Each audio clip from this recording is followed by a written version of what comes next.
Good morning class 7। कल आपने exercise 3A के 6 क्वेश्चन हमने आपको कराई थी, वो होमवर्क किए होंगे। अब आप लोग होमवर्क की इस नंबर पे डाला करें कि हमने होमवर्क किया है कि नहीं किया है। तो आज 7 क्वेश्चन में हम चलते हैं राइट 4 रेशनल नंबर। कैसे? 4 हमको रेशनल नंबर लिखने हैं और चारों हमारे इक्विवेलेंट होने चाहिए। जैसे कैसे इक्विवेलेंट करोगे आप? 3 है, अगर 3 का हम दूसरा कदम रखते हैं मल्टीप्लाई 2 में, तो 3 2 जा 6 हो जाता है और 5 2 जा 10। कल सिखाया था मैंने, न्यूमरेटर में जो नंबर मल्टीप्लाई करेंगे वही नंबर डिनोमिनेटर में दिया जाएगा। अगर हम आगे चलते हैं तो 3 3 जा 9 और 3 5 जा 15। जैसे देखा 3 में हमने 3 का मल्टीप्लाई किया तो 9 आया और 5 में 3 का दिया तो 15 ही आया। और आगे चलते हैं हम 3 में, अब हम 4 का करेंगे। 3 4 जा 12 तो 4 का ही 5 में करना पड़ेगा तो 5 4 जा 20। और आगे चलते हैं हम। वैसे तो हमारे 4 रेशनल नंबर हो चुके पूरे। अगर और एक नंबर दिखाना है तो आप कर सकते हैं 3 5 जा 15 और 5 5 जा 25। इस तरह से ये 4 रेशनल नंबर हो गए। इसको छोड़ देते हैं तो हम ये 4 आ गए।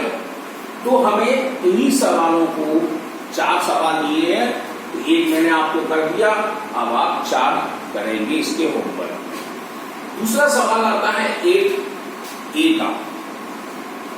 जो 8 क्वेश्चन में A है, B है, C है, उसमें पहला क्वेश्चन देखो 2/5 as a rational number with denominator is 35।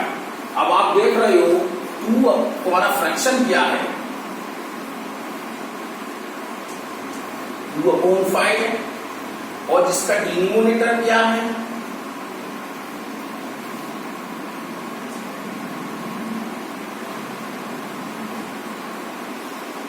35 है। तो हमारे पास इक्वेशन क्या रहा? अब डिनोमिनेटर कहां लिखोगे? तो हम नीचे लिखते। क्यों? फ्रैक्शन में कल ही पढ़ाया था कि ऊपर का नंबर न्यूमरेटर होता है, इसके नीचे जस्ट लिखा जाएगा वो डिनोमिनेटर, अंश और हर।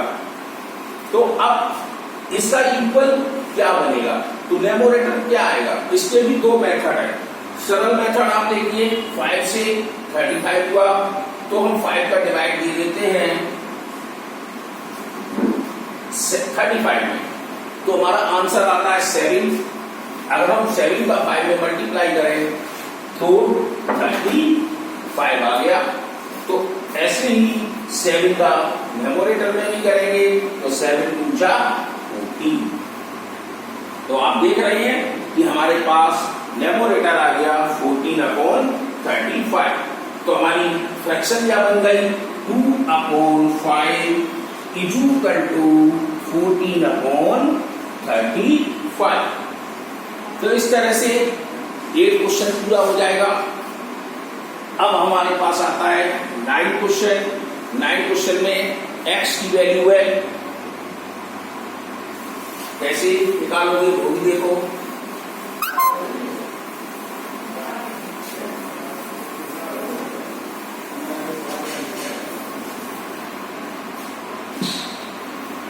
जैसे 9 का है 2/15 इज इक्वल टू 16/x। अब तो आपको पहले जैसा नहीं करना पड़ेगा, जैसे हमने 8 क्वेश्चन में करके दिखाया। तो क्या करेंगे हम? पहले हम क्रॉस मल्टीप्लाई करेंगे। क्रॉस मल्टीप्लाई में जैसे 2 का मल्टीप्लाई x से, 15 का 16 से, तो 2 × x 15 × 16। जब आपने ये कर लिया तो हम देखते हैं कोई भी नंबर LHS से RHS में जाएगा या RHS से LHS में आएगा तो अपने साइन को बदल देगा। अब यहां पर मल्टीप्लाई है तो आगे जाके डिवाइड बन जाएगा। तो कैसे निकालोगे? x की वैल्यू 15 × 16/2। देखा मल्टीप्लाई था तो यहाँ डिवाइड देने लगा। अब 2 से क्रॉस कर सकते हैं, 2 8 जा 16।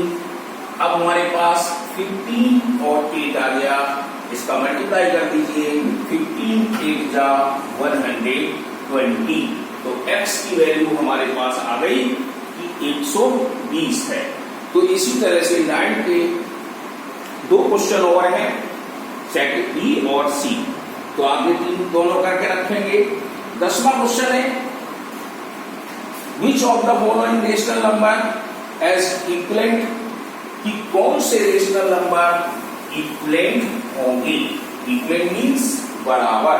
अभी जैसे हमने आपको साथ में क्वेश्चन में करके दिखाया था, जैसे 10th क्वेश्चन में 5/8 एंड